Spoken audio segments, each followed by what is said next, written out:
Hello. Let's see if we can read the first 6 books of the Elements of Euclid, because I was just trying to read Spinoza's work, but yeah, that was unreadable.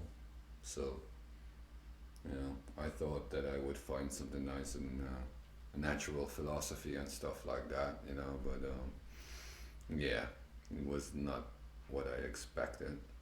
So maybe these books of Euclid, are nicer. I don't know. I never read them.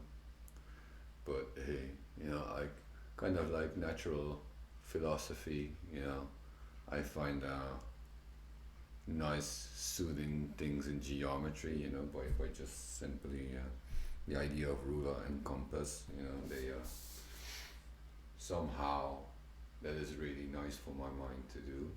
And I want to do that more. I want to explore that more. I want to understand why I like doing that. And also in the idea, looking at nature,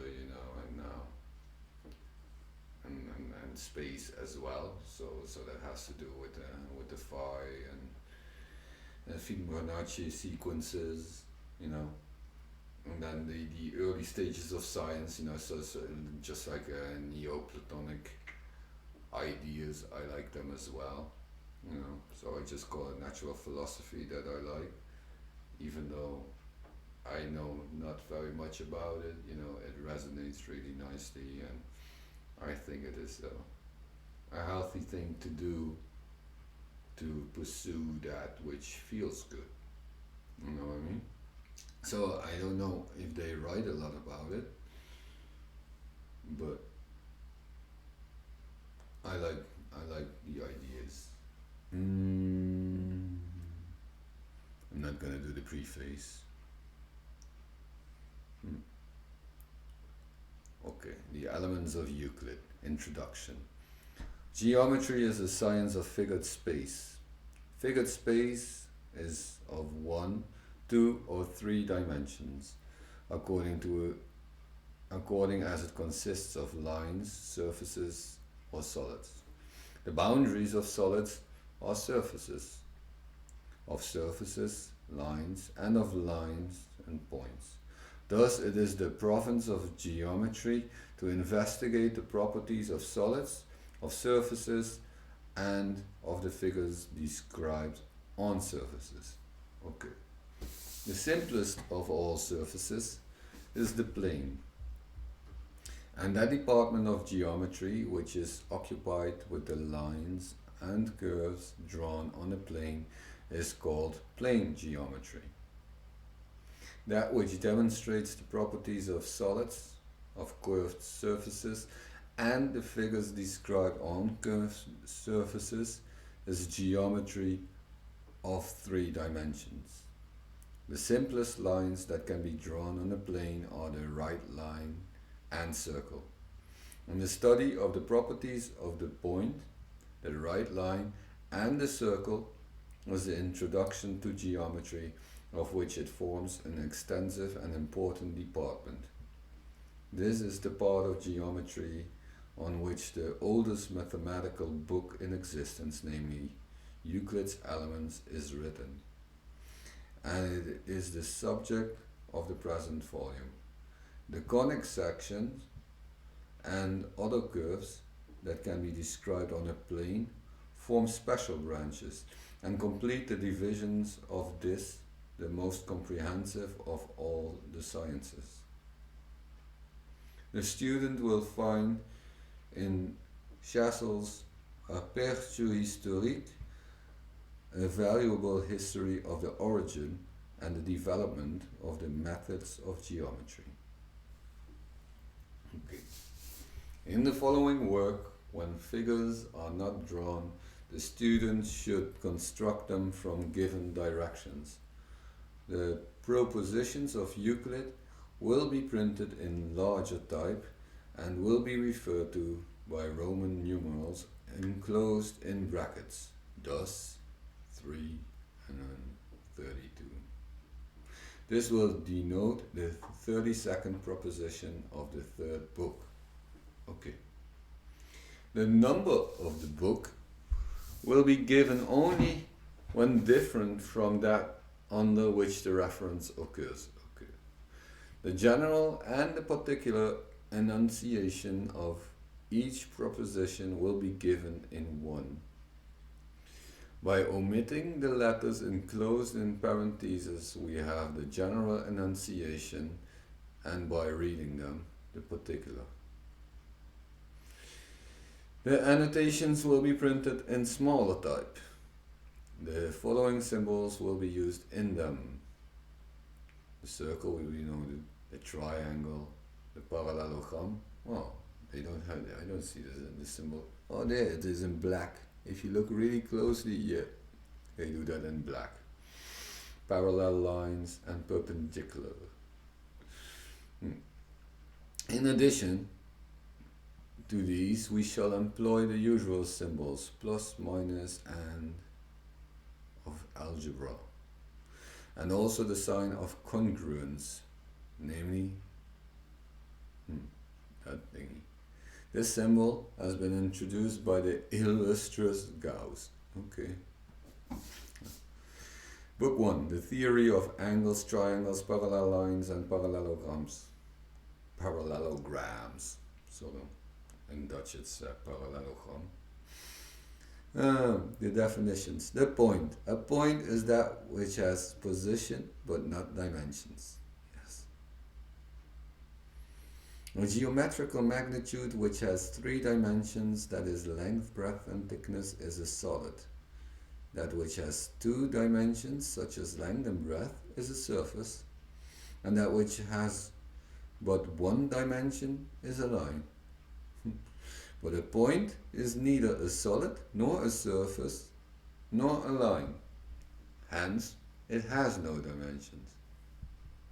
That is, it has neither length, breadth, or thickness. Well, that's an idea then, right? Of course, if you would, yeah. So basically, the point doesn't become a part of the construction then, basically, right? So you can use a point, but the point is not really there. It is just a place of origin then. Which is kind of strange, right? Because you can see the point, you know. But okay, that's the part of philosophy, right? A line is length without breadth. Okay. Again, you know, so this is then where, that thing about Plato and his forms, you know what I mean? That the real triangle does not exist and all that, you know, and the real circle because it's imperfect. But this uses these ideas then of a line, you know, because everybody knows. Never mind. A line is space of 1 dimension. If it had any breadth, no matter how small, it would be space of 2 dimensions. And if, in addition, it had any thickness, it would be space of 3 dimensions. Hence, a line has neither breadth or thickness. Yeah. So a line is then the point from A to B. The intersection of lines and the extremities are points. Okay.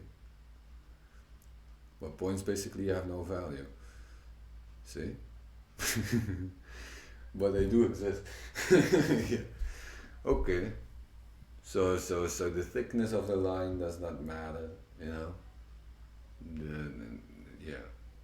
The broadness of it and stuff like that, even though we can see that and it could be measured, we don't want to do that because it should just go from A to B, you know, and even though A to B has a point, you know, you should not measure that point. It's just the idea of location here and location there and yes. A line which lies evenly between its extreme points is called a straight or right line. Okay, such as AB. If a point moves without changing its direction, it will describe a right line. Yeah, but it always goes to another point, right? The direction in which a point moves is called its sense. If the moving point continually changes its direction, it will describe a curve. Yeah. Hence, it follows that only one right line can be drawn between 2 points. Yes. The following illustration is due to Professor Enrici. If we suspend a weight by a string, the string becomes stretched. Yeah. And we say it is straight. By which we mean to express that it has assumed a peculiar definite shape. If we mentally abstract from this string all thickness, we obtain the notion of the simplest of all lines, which we call a straight line. Okay. Yeah, because that is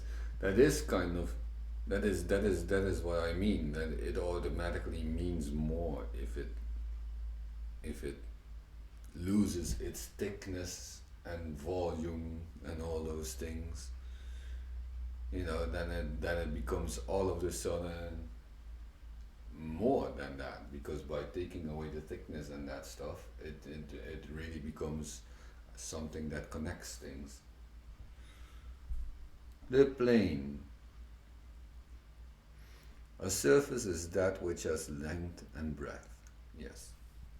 A surface is space of 2 dimensions. It has no thickness, for if it had any, however small, it would be space of 3 dimensions. Well, nowadays we know that that is the case, but again, yes. When a surface is such that the right line joining any 2 arbitrary points, in it lies wholly the surface, it's called a plane. When a surface is such that the right line joining any 2 arbitrary points, in it lies wholly in the surface, it's called a plane. Okay. A plane is perfectly flat and even, like the surface of still water or a smooth floor. Oh, nicely described.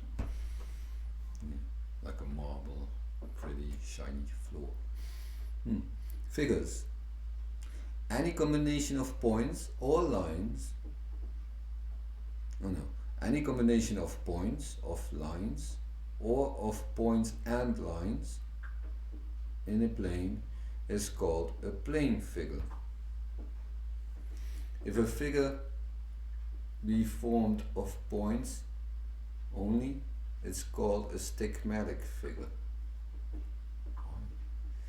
And if of right lines only, a rectilineal figure. Yeah, rectilineal, I understand. And stigmatic, yeah, the stigma and of the holes in the hands, and basically, right, they're just this punctured holes. Well, indeed, if every point would be made with a compass, because if you then it would be like a puncture. So then every point would be a hole. Yeah, then the stigma thing. What do they call it? Stigmatic. Okay. Points which lie on the same right line are called collinear points. Yeah. Why the extra aldo wasn't collinear enough then? A figure of from collaborating. I know what is the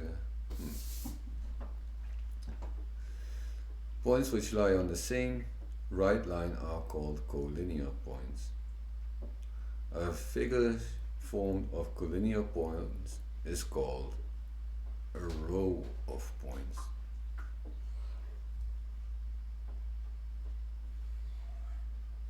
Okay. The angle. The inclination of two right lines extending out from one point in different directions is called a rectilineal angle. Yeah, a straight lined angle.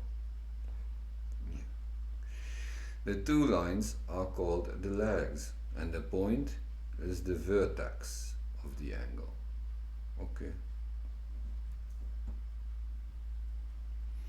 A light line drawn from the vertex and turning about it in the plane of the angle from the position of coincidence with one leg, that of the coincidence with the other, is said to turn through the angle. And the angle is the greater as the quantity of turning is the greater.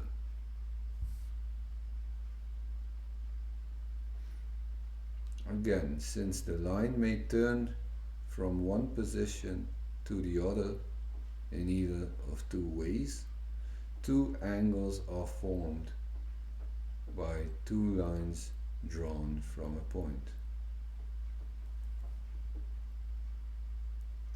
Yes, I understand that, because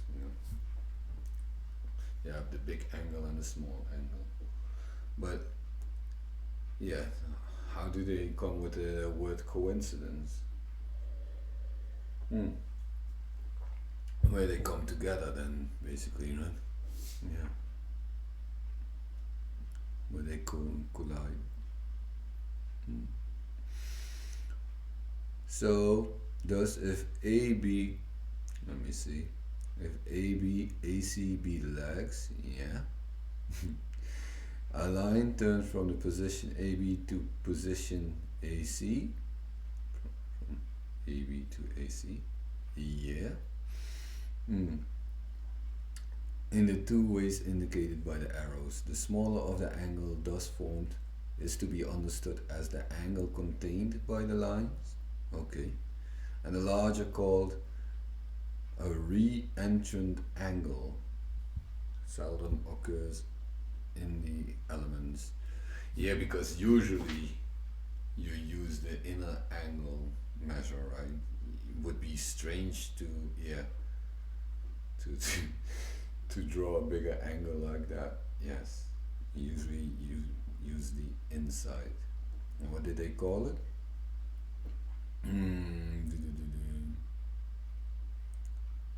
The smaller of the angle thus is to be understood as the angle contained by the lines. Yeah. A re-entrant angle. Yeah, I can understand that they don't use that. Designation of angles. A particular angle in a figure is denoted by three letters as BAC, of which the middle one, A, is at the vertex. Okay, yeah, this is one. And the other two along the legs. The angle is then read BAC. Yeah. It's also when you want to split, when you want to do a split of the angle, right? Yeah.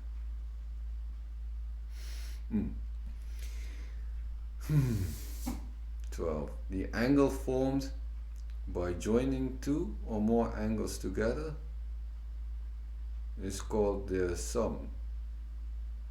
Thus the sum of the two angles ABC and PQR is the angle ABR.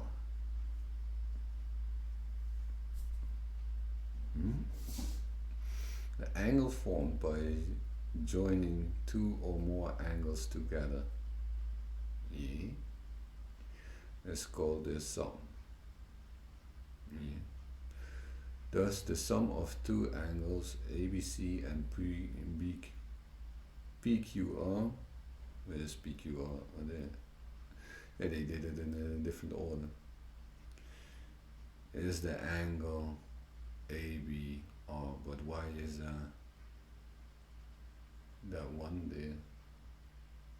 Ah, because the B became a bigger angle. Yeah, they renamed that vertex point. All these new. I didn't expect that I would learn new terminologies, you know, with the vertex and all that, which is nice.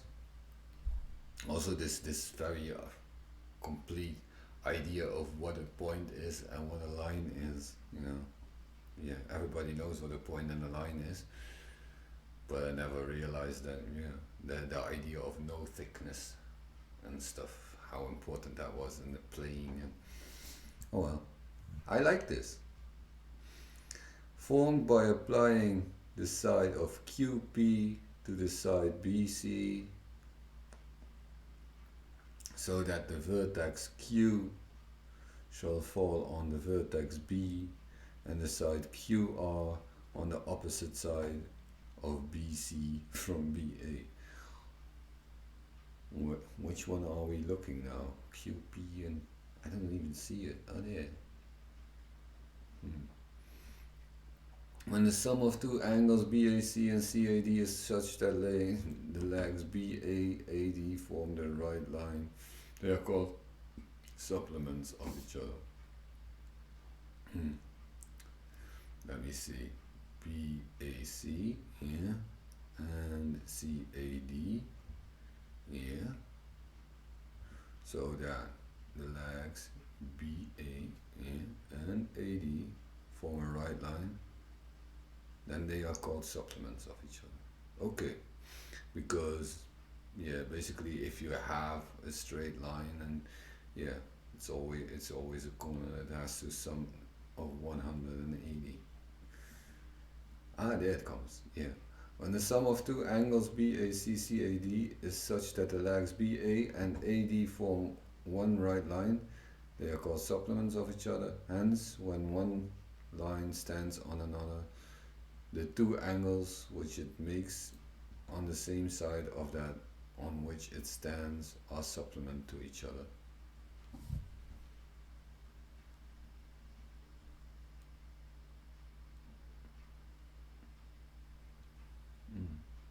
When one line stands on another and makes the adjacent angles at both sides of itself equal, each of the angles is called a right angle, and the line which it stands on the other is called a perpendicular to it. Okay, yeah, I can understand that. Yeah, a straight angle. Hence, a right angle is equal to a supplement. Yeah.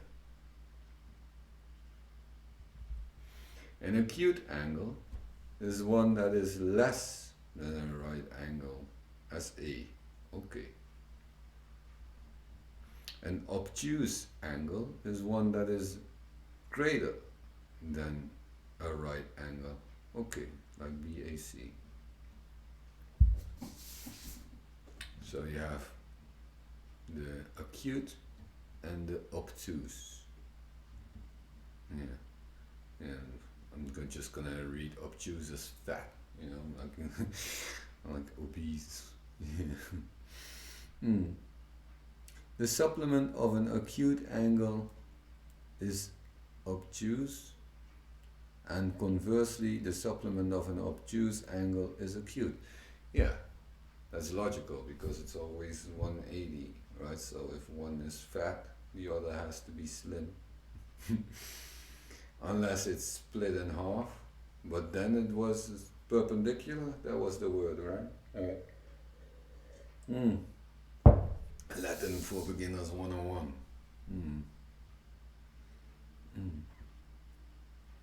When the sum of two angles is a right angle, each is called the complement of each other.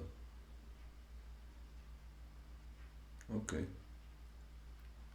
Thus, if the angle BAC be right, then the angles BAD and DAC, yeah, are complements of each other. Okay, I didn't know that either.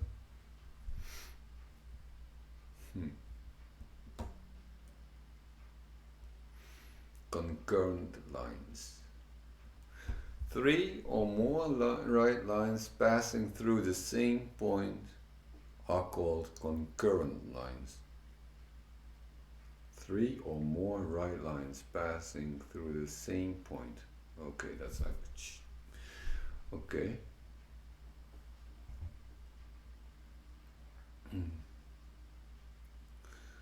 So a system of more than three concurrent lines is called a pencil of lines. Each line of a pencil is called a ray, and the common point through which rays pass is called the vertex. Yeah, because again that is where all these angles show up then, right? The triangle. A triangle is a figure formed by three right lines joined end to end. The three lines are called its sides. A triangle whose three sides are unequal is said to be a scalene. Okay, as A is a scalene. I didn't know that either. A triangle having two sides equal to be isosceles. Isosceles. What does the scales refer to? The legs, I think. And having all its sides equal to be equilateral. Yeah, I didn't know that. Yeah. But it's nice that they use all the Latin words instead of anglicized words. A right angle triangle is one that has one of its angles a right angle. Yeah. It's also funny, right? How it is always weird, right? That right is right. You know, there's and there's if I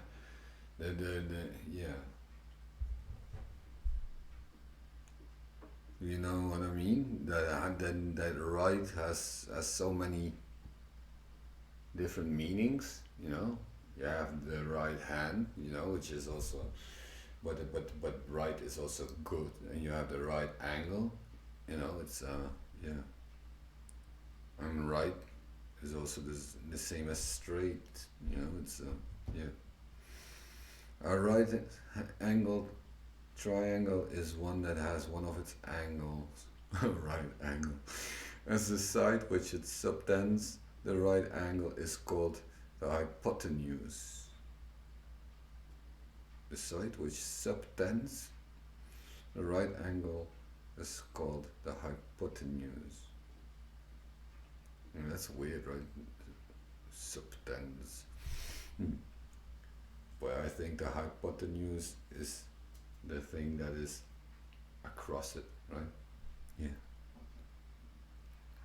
An obtuse angle triangle is one that has one of its angles obtuse as E. Okay, yeah. But still, you could also call it an acute triangle. Yeah, now they put the E there down there, but they could also put the E up there, and that would be like an acute triangle, right? An acute triangle is one that has its three angles acute as F. Okay. Yeah, but still, I find that kind of weird to say that E is an obtuse triangle, and still it has two acute angles. So, you know, so the fat one wins of the majority ones. Yeah. An exterior angle of a triangle is one that is formed by any side and continuation of the other side. What? An exterior angle of a triangle is one that is formed by any side and the continuation of other side. Yeah, I understand that. If you draw any side of the triangle longer, then automatically you get another angle. Hence, a triangle has 6 exterior angles, and also each exterior angle is the supplement of the adjacent interior angle. Adjacent is the one on the opposite side, right?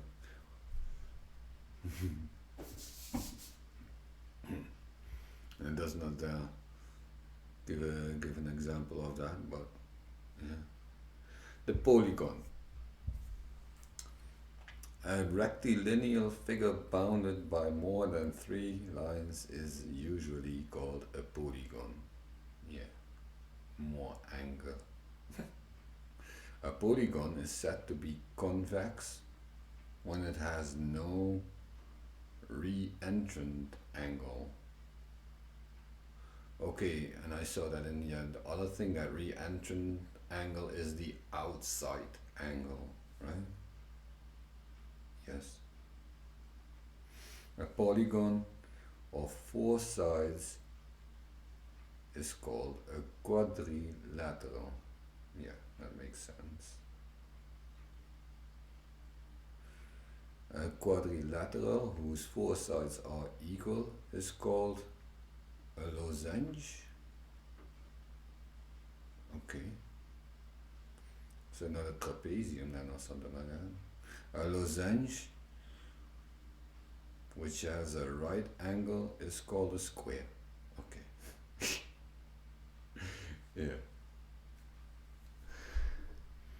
So now I know what they call a lozenge. It's basically a crooked square. That's a lozenge then. I never heard of that word either. A polygon which has 5 sides is called a pentagon. One which has 6 sides, a hexagon, and so on. Yeah, is that always the case? Doesn't it have to have like equal sides? If I think about a pentagon, right, then every line is equally long.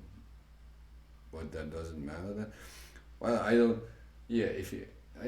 know if you could make a a pentagon, basically, right? A polygon with 5 sides that would have unequal sides, if that works as well. I never tried that out. If you get it to fit, so maybe it only works. I don't know.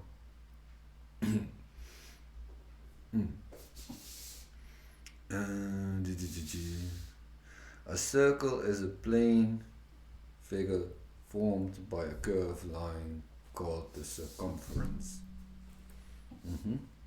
And is such that all right lines drawn from the center point within the figure to the circumference are equal to one another.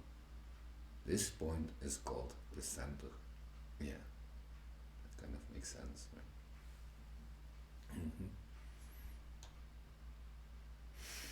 right? A radius of a circle is any right line drawn from the center to the circumference, such as CD. Yeah, you can see that, right? Yeah. CD. But also CB or CA. Right? A diameter of a circle is a right line drawn through the center and terminated both ways by the circumference, such as AB. From the definition of a circle, it follows at once that the path of a movable point in a plane, which remains a constant distance from a fixed point, is a circle. Also that any point P in the plane is inside, outside, or on the circumference of a circle, according as its distance from the center is less than, greater than, or equal to the radius. Yeah. You are in the circle, out the circle, or on the circle. But you can also be in the center, right? Or does this center not exist? Well, it does exist if you not. That's weird then, right? Because indeed, if points basically are not yeah, but they do exist. No, never mind. Let it be granted that a right line may be drawn from any one point to any other point. Okay. When you consider a straight line contained between two fixed points which are ends, such a portion is called a finite straight line. Okay. A terminated right line may be produced to any length in a right line.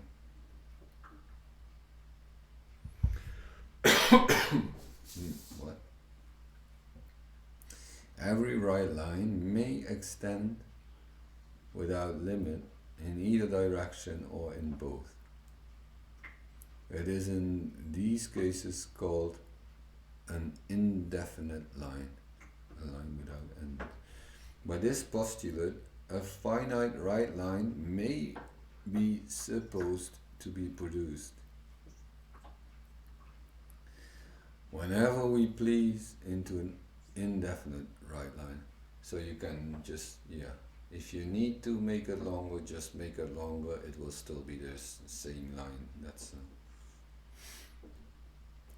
what it means. A circle may be described from any center and with any distance from that center as radius. Yes, it will still be a circle.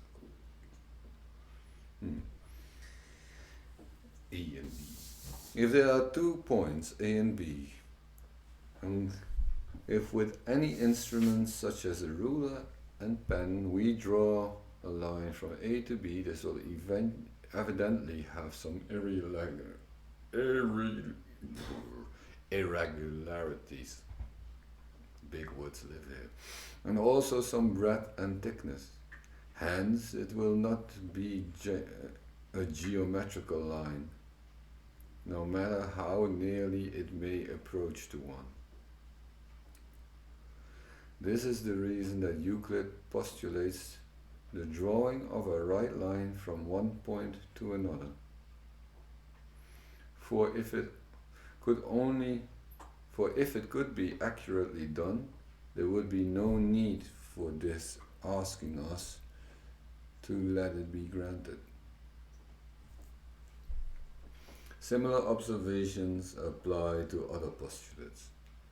It is also worthy of remark that Euclid never takes for granted the doing of anything for which a geometrical construction founded on other problems or on the foregoing postulates can be given.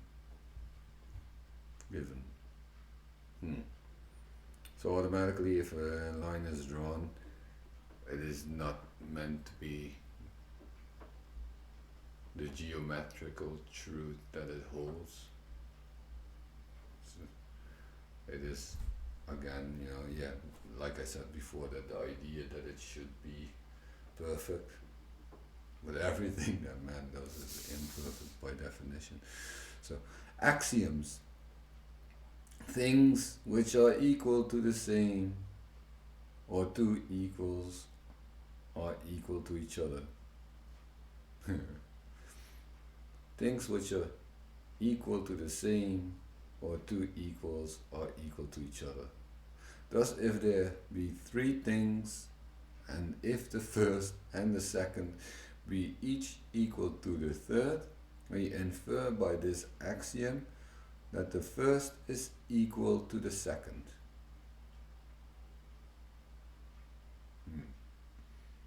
There are three things, and the first and the second be each equal to the third.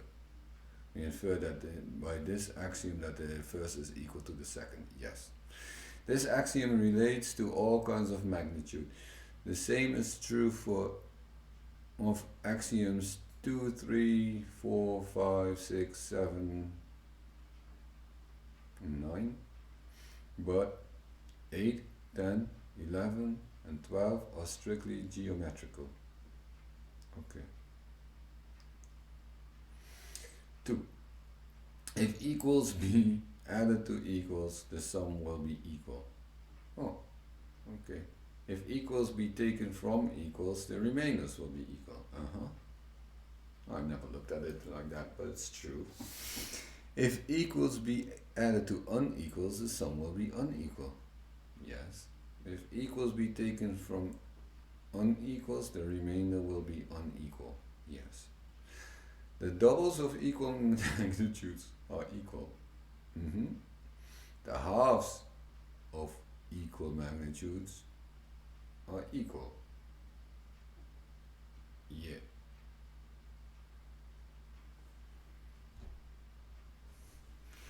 The halves of equal magnitude.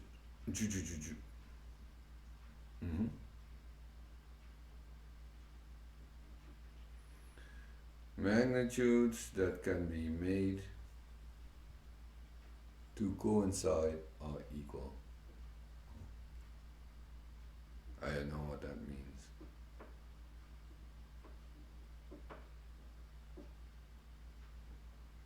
To coincide.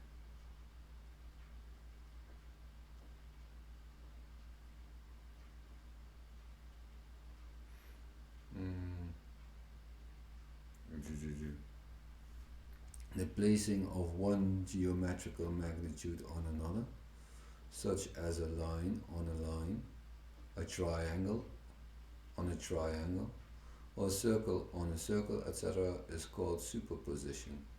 The superposition employed in geometry is only mental. That is, we conceive one magnitude placed on the other, and then, if we can prove that they coincide, we infer by the present axiom that they are equal. Okay.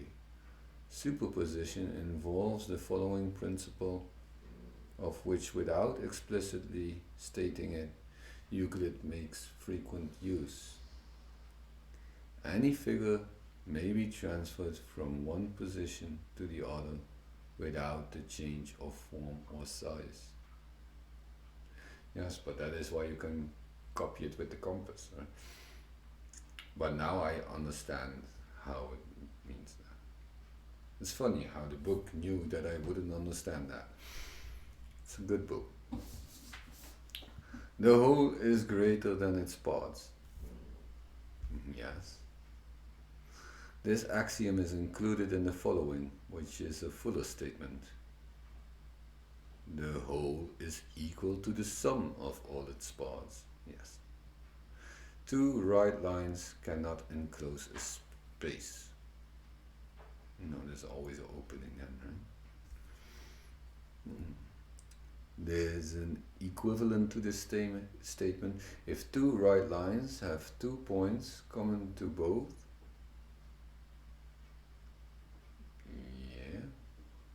they coincide in direction.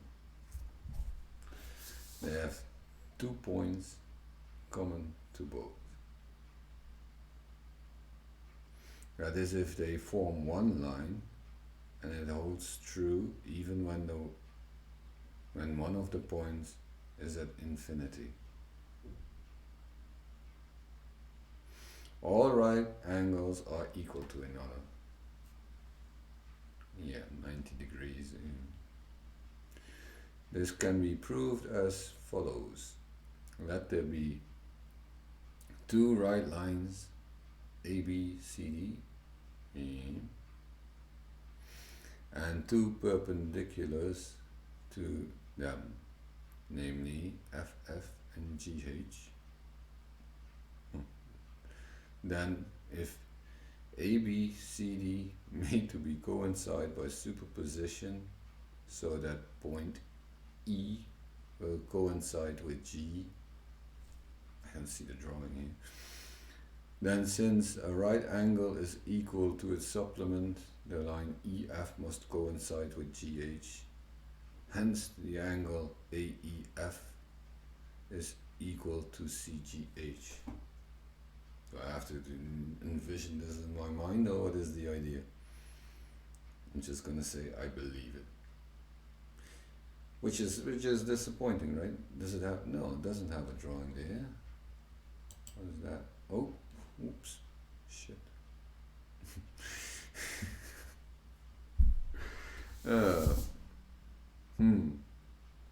So I wanna see what it means. Let there be two right lines, A, B, C, D, and two perpendiculars to them, EF and GH. Yeah.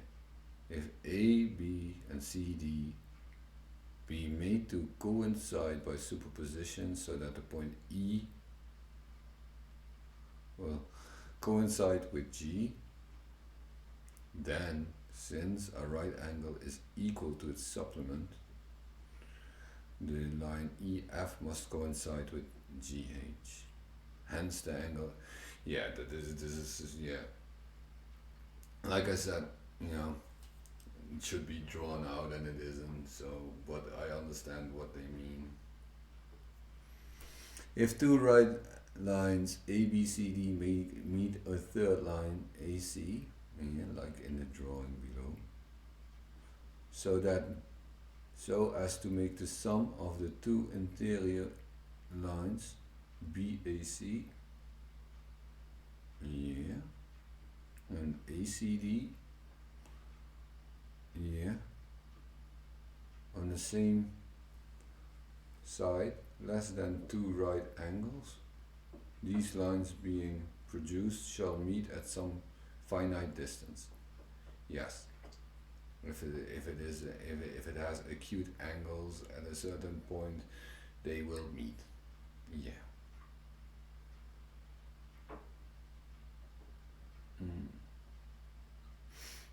Because if they say less than two right angles, right?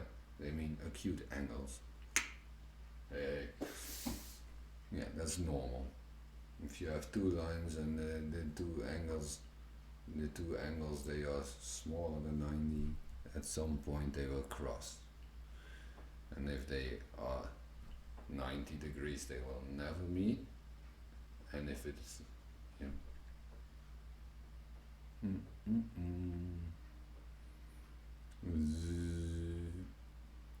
this axiom is the converse of prop. What is it? 17, book 1. Okay. Explanation of terms. Axioms, elements of human reason according to Dugald Stewart, are certain general propositions, the truths of which are self-evident, and which are so fundamental that they cannot be inferred from by any propositions which are more elementary. In other words, they are incapable of demonstration. That two sides of a triangle are greater than the third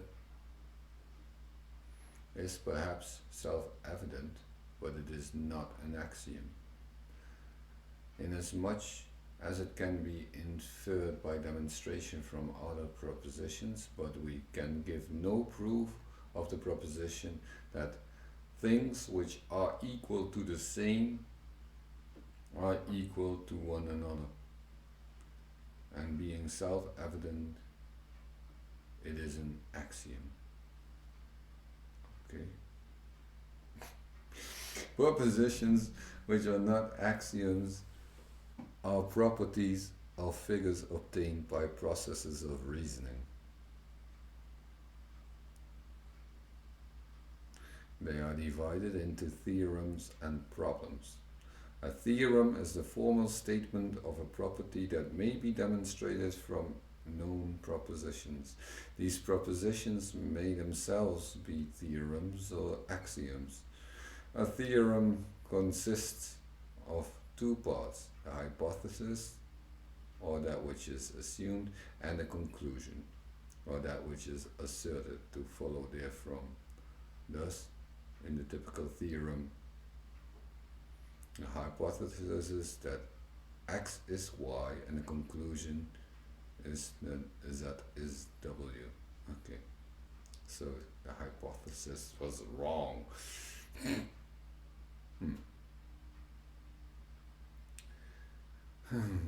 I should read that again. Explanation of terms, because axioms, elements of human reason. According to the Gold Steward, axioms are certain general propositions, the truths of which are self-evident. Okay, so they must be true then, and which are so fundamental that they cannot be inferred from any proposition which are more elementary.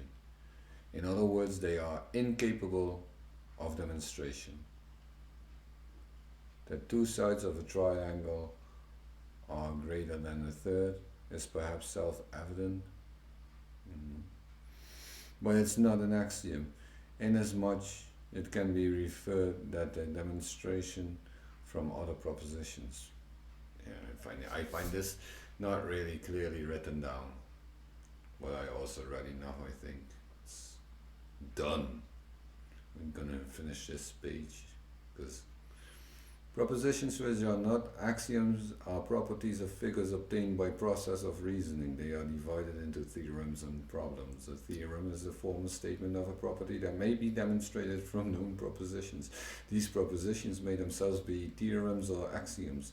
A theorem consists of two parts: the hypothesis which is assumed, and the conclusion of that which is asserted to follow therefrom. Thus, in the typical theorem, the hypothesis is that x is y, and the conclusion is that z is w.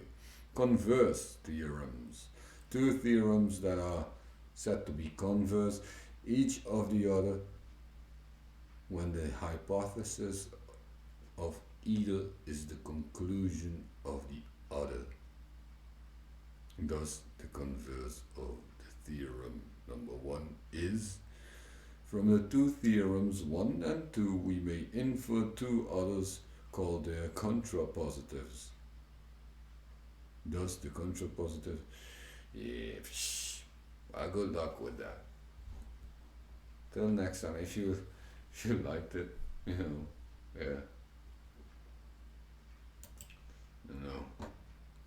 but at least, right, I'm challenging my mind a little bit. Maybe you should do the same.